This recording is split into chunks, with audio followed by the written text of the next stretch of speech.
$250 loss. Shorting all-time highs. That got to be the stupidest thing I've ever done. I don't know why the fuck I shorted all-time highs. If you're not making money from the shit that you're doing daily or you're trying to get into, if you're trying to run a business, everything that you're in the negatives with, that you're feeding money into, is just a hobby. So I'm trying.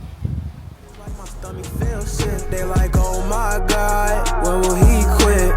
He been chasing paper, one day he'll be real rich. They like, oh my God, he still lit. He play for the Raiders, way in the field, bitch. Alright, what's up, everybody? How's it going? I'm back. So I'm gonna go ahead and just update you guys on today. I haven't seen you guys. I'm gonna go ahead and tell you guys this. I haven't seen you guys since, when was it? Last Wednesday, Tuesday. The rest of the week ended up getting busy. I didn't want to record and just have a whole bunch of random clips all in there for you guys. Again, the videos I post, I want to make sure that they're the most influential videos to you guys. You guys can learn something for every one of those videos, and it's not just me bullshitting, right? I don't want to just have a whole bunch of shit on there on these videos. So as we go ahead and see, last Thursday was a break-even day. I ended up taking a $70 loss on Wednesday. I was up 1,000 at the beginning of the week. This is when I should have stopped trading and just took that day off and fucking, what's it called? This was FOMC. Thursday or Wednesday, one of these days was FOMC. Friday, I ended up taking a loss. Friday's loss, though, it shouldn't have been a loss.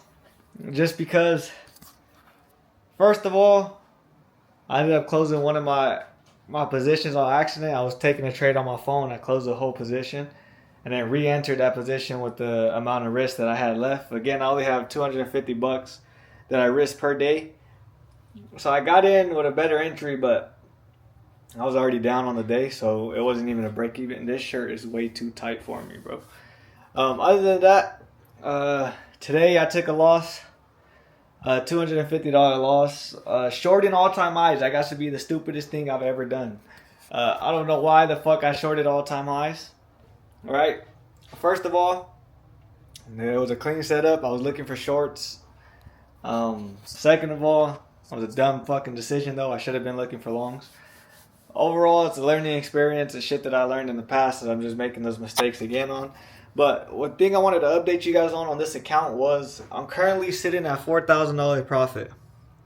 Okay, my main goal was to run it up to $10,000, and then from there, I was gonna take out my first $5,000 payout. But I don't know why I'm letting these emotions get to me in this trading shit right now, because I know this is secure profits that I could withdraw from. And I know that this is something that I could money. I know this is money I can actually start putting it back into my bank account. So I'm trying to. My bad. I'm trying not to let emotions get involved, but I know I'm starting to feel myself doing that. That I'm sitting here letting these emotions be like, okay. I don't want to go below the $4,000 because then that's going to fuck up the $2,000 that I'm able to withdraw. And I have to disassociate myself with money and trading, because the only way for trading to work that I've learned and what everybody tells me is you have to you can't correlate money with trading. Once you start correlating money with trading, that's when you're going to start letting your emotions get involved. Excuse me. That's when you're going to start letting greed get involved. Well, greed is an emotion, but same shit. And once you start thinking of how much money you can make to get in these markets, how much money you can make in these markets, and that you want to make this amount of money with it, rather than learning, okay, is it an A+ trade? Am I not letting emotions get involved? Am I not fucking? Am I sticking to my strategy? Am I using risk management? I mean, for the past few trades, I have been using risk management, and it's been keeping my account at a healthy, quote unquote, healthy thing. But yet again, like I told you guys, I don't know. I feel like if I keep trading this account without taking that payout, I know I'm going to be pissed off at myself because I had secure profits, right? I've been doing this shit for 4 years now. My first year, when I did it with options and I was trading option contracts, I was making money from the markets. I was withdrawing $250 a week to $500 a week, right? once I got into the fundeds, I just been blowing accounts. I haven't been taking payouts. I haven't been getting withdrawals. I just been blowing all my money on these fucking fundeds, right? So now that I have one that's able to be withdrawn, I'm sitting here thinking to myself, do I want to withdraw it, or do I just want to stick to my rules, stick to my strategy, stick to my risk management, and then see how much I can run it up with that? Or my second option is to get a new account, focus on that account, run that account up to 4,000, right? And then do the same thing with a third account. But the thing is, I don't want to just go blow as much money as I did on funders like I was doing last time. I was blowing accounts, resetting them within the same. I was using my 2 resets for 5 accounts all within the same week, right? If you guys do the math on that, it's a lot of fucking money on reset accounts that you're blowing, right?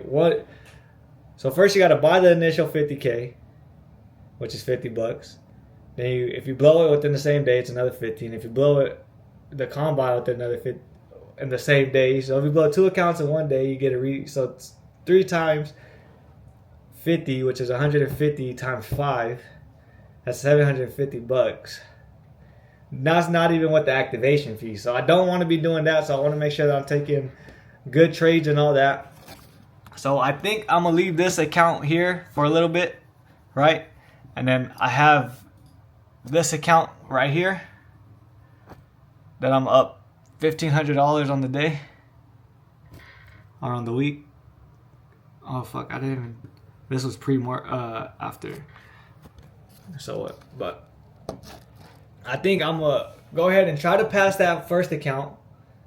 Try to pass this account, run it up to 4,000, do the same thing, make it eligible for a payout, and then after that, go ahead and do it to the third one, fourth one, and then the fifth one. Run them all up to 4,000, and then take a 10K withdrawal. Because then that will bring me at break even. That will bring me at profit for the month, for my day trading journey. Right, like right now I'm currently down money, so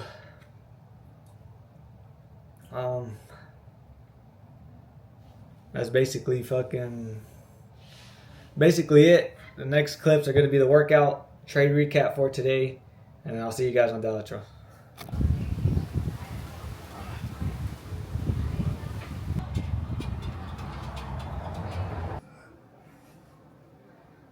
Alright, what's up everybody? How's it going? I'm back. I'm going to do a little trade recap on today. I'm just going to go over NAS today.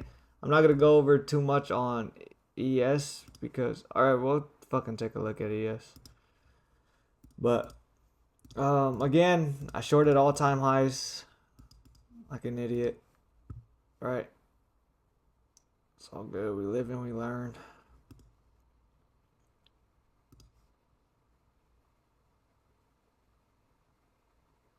Bam. We're gonna have to make this blue because this is Asia. Alright, so let me just go over my thought process coming into today. Right. Honestly, I wanted to see Asia session highs getting taken. Right, we also have this 1 hour Asia, well, not even Asia, but a fair value gap, right? So I want to see all this liquidity get taken out just because on the higher time frames we were bullish. If we go into the 1 hour and the 4 hour, the 4 hour was bullish while the 1 hour was bearish. So this is probably just going to be a retracement, as you can see it was, right? So I wanted to see some form of manipulation first, which we would have seen if I was on my actual computer off of, no. We don't see it. No, I think it was on ES that we saw it. But let's go ahead and just see what market does. Market open. Bam. Right when market opens, we fill this 1 hour fair value gap. Usually before last week, what I was doing is I was taking trades purely pre-market based off what my draws on liquidity would have been. So if I would have just stuck to that, as you see, my take profits would have been hit because I would have been in down here targeting these 1 hour fair value gap, this 1 hour fair value gap, or this Asia lows to come see London lows get taken out. But I can't go back and change it. So once we see this, my trade entry was around 8:30. So let me go ahead and mark that out. Bam, 8:30. So okay, I see we take out this hourly fair value gap. We don't get no reaction. We get this little reaction off of it. So after that, I just want a 5-minute breaker structure. That's all I'm looking for confirmation to go to the upside. So bam, we end up taking Asia highs again. Bam, take Asia highs. So once this happens, I'm like, okay, I just need to break a structure, which we don't end up getting. We don't end up getting until I don't even think we get one over here, which is bam. So we do end up getting one. So we get a down then an up candle. So this becomes our low, and this becomes our break of structure. So once I see this get hit, I'm like, okay, I just want to see another confirmation get hit, which would have been off of this candlestick up. We have equilibrium. Bam. That gets tapped into. And a 1 minute fair value gap. And this is what I took my trade off of. And this is what I shorted on. Bam. Bam. Targeted Asia lows. Not even Asia lows. I was targeting London. This is how I knew I was fucking out of my mind. Because I was over here trying to target this shit. Right? But in reality, I was just going for a 1 or 2. But I wanted to see price come down and sweep out Asia lows. As you can see, we end up just top ticking our fucking stop loss. I honestly don't think this was my trade that I took today, Monday. Because I had, no, this was my trade entry. Break time, 8:30. This was the fair value gap that I got filled off of. Because that would have hit. I did not hit today. I ended up taking a loss. My equilibrium was based off of, damn, I didn't even base this off of a good equilibrium level. So it was off of this high to this high because it kept getting respected. So this is what I took my trade off of. I should have waited for this shit to get hit, but I ended up getting filled way down here. And as you can see from here, this is where I end up bottom taking my fucking stop loss. I think I got filled way down here. If I'm being honest with you guys, yeah. Because on Top Step, I entered my trade and went straight into drawdown. So overall, what can we have looked at? Okay, maybe this was just a retracement into a 15-minute fair value gap. Honestly, overall, this was a good trade in my book, right? Just because we swept liquidity to the upside, but yet again, we're at all-time highs, so we have to start realizing that, okay, until we start breaking structure to the downside, until we start getting normal price action, then we have to start just looking for longs during all-time highs. But overall, I stuck to my rules. I waited for 5-minute confluences. I waited for higher time frame confluences, right? It's just the 15-minute, I think it was on ES that had that 15-minute, because ES doesn't even break structure around. So I'll just leave this. What is this on?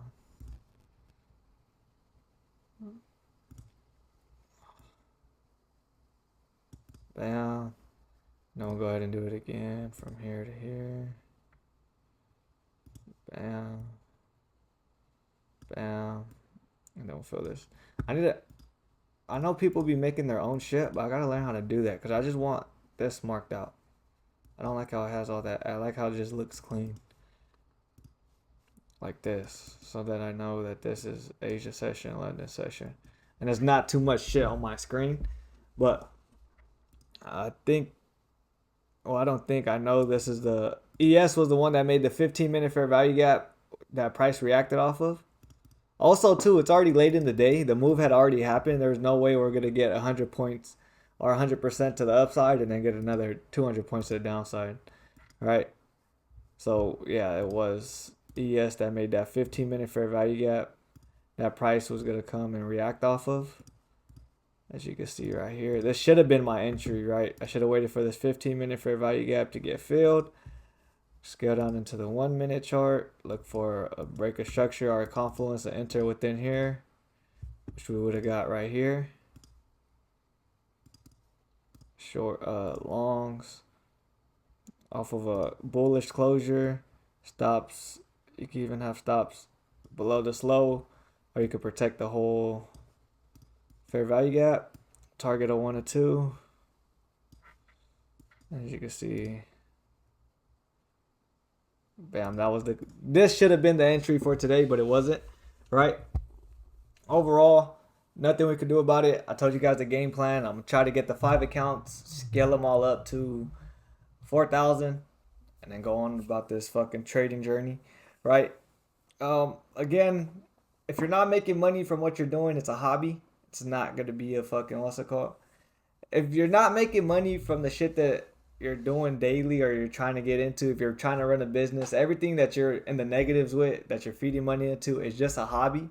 So I'm trying to make that transition from this being a hobby to this being an actual source of income.